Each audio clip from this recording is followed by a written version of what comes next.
The proper way is to find the approachment with the executive, send it to them, and ask for their support on this particular issue. And then the executive will then put it in budget. It is only the executive that can budget or raise budget heads.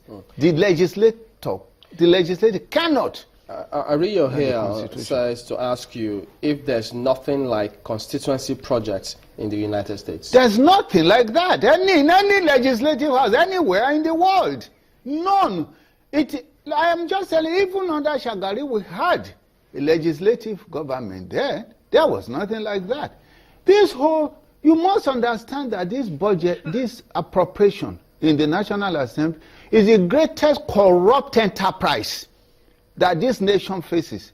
All these constituencies, what do they use it of? Town hall, clinics, all sorts of ridiculous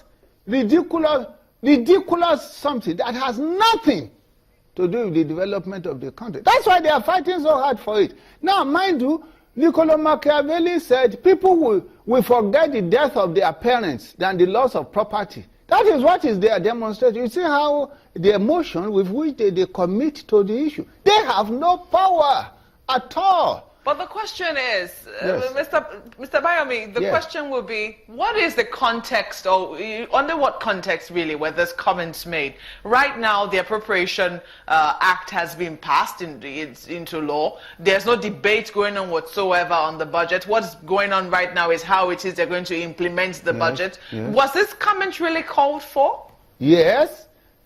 An unconstitutional appropriation is not implementable. And the government of Federal Republic of Nigeria took oath to execute the laws and the Constitution.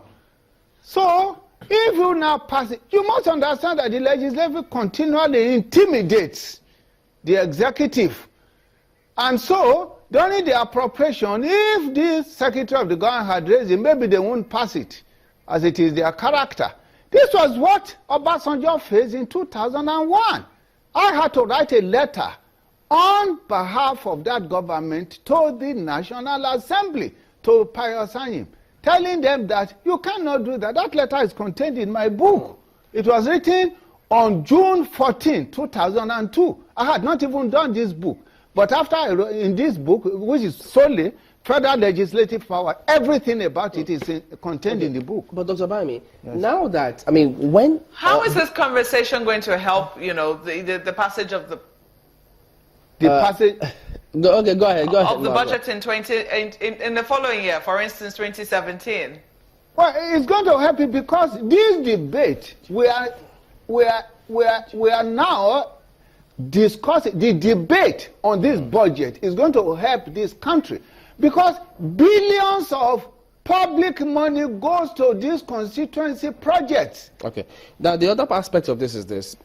Why didn't the presidency say, look, this is the budget we submitted to the National Assembly. Yes. If you're adding anything that we didn't add, don't they have a right to say, no, we didn't submit this part to you, so we will not receive this budget if you don't remove this part before the budget is passed? But that was what the president did for quite a while. He refused to sign it. There was to and fro on the budget, if you remember. It's been going on with the executive, it's not just Buhari alone. Yeah, but if you then receive the budget after it's been passed and you accept the budget that way, if you don't implement it, wouldn't they say, look, you're not implementing the budget, you'll be flat on the No, nose? the budget is not implemented, but I discussed that. That was also the issue again in 2001. It was going to be impeached because they said he didn't execute the budget. And constituency project was particularly what they said he didn't implement as at that time. First of all, let us understand that you don't have a budget. There's no exactitude. The Constitution talks of budget estimate. You cannot execute an estimate. You execute exactitude. That's the first thing. The second thing, for example, if you pass a budget, if you don't have the money, what do? Right now, in this country, income has gone down considerably. Now, if we don't have the money, can you execute the budget without money? It isn't. That's why The Constitution talks of budget estimate and budget heads. Because if they are estimates, you can now, the currents of income can determine whether this particular thing is implementable or not. The only thing the president cannot do is when the budget is passed. For example, if 10 billion is given to a particular, to education, he cannot move it from education to water resources. He cannot do that. But if there's no money to execute it, there's nothing he can do. Let's look at the separation of powers here and see how this Mr. play Bayomi, out. if I may come in. All right, Margaret, go ahead. I think you are getting very constitutionally excited. Now, if you look at what's been, I mean, if you look at what's happening now, the lawmakers, you must remember, I do recall Senator Olujimi saying that if we let this slide, that the councillors and other people will be better than us. You must remember that these people are politicians, and Nigeria, it would seem, is a little peculiar in terms of developmental issues. If these projects mean a lot to the politicians, because they must go back and seek the votes of their people, and they will be asked the question, you know, what have you done for us? Can we really afford to say that this constituency project should be expunged from the budget? Of course. The president who has the prerogative to execute projects, the point I'm making, Maupe, is that they have no duty to execute projects. Their business is to pass law. And this project they are talking about is nothing but a concrete, undiluted corruption. You look at the projects they are claiming. Go around this country. They are just abusing their powers unconstitutionally. And because they have the power to threaten the executive, then nothing can be done. Who monitors the legislature? Now, they say that, look, they are not the ones that implement this budget. It's the MDAs that will do it. It's still the executive that will implement the budget. Even the project, it's still the executive that will implement it, not them. That is the office of the MDAs. That is absolutely not true. How can you say did the MDA put constituency project in the budget?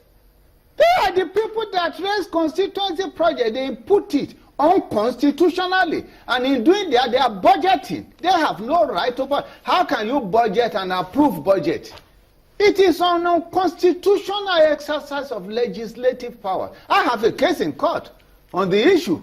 I have a case presently in court on the issue, whether they can raise constituency project or increase expenditure. You know how they do it? They increase expenditure that the executive does not request for. They talk of outstanding. The next year, a project may be completed this year. Next year, they talk with the civil servants. They say, okay, make it an outstanding. They build up a lot of money, and then they ask the civil the executive to bring the money to them. That's why you find in the accounts of the legislatures 2 billion. I think you've touched on, okay, I think we'll just take a moment. Well, when we return, there are a couple of other issues that I want us to look at concerning pork barrel and separation of powers. Join us again.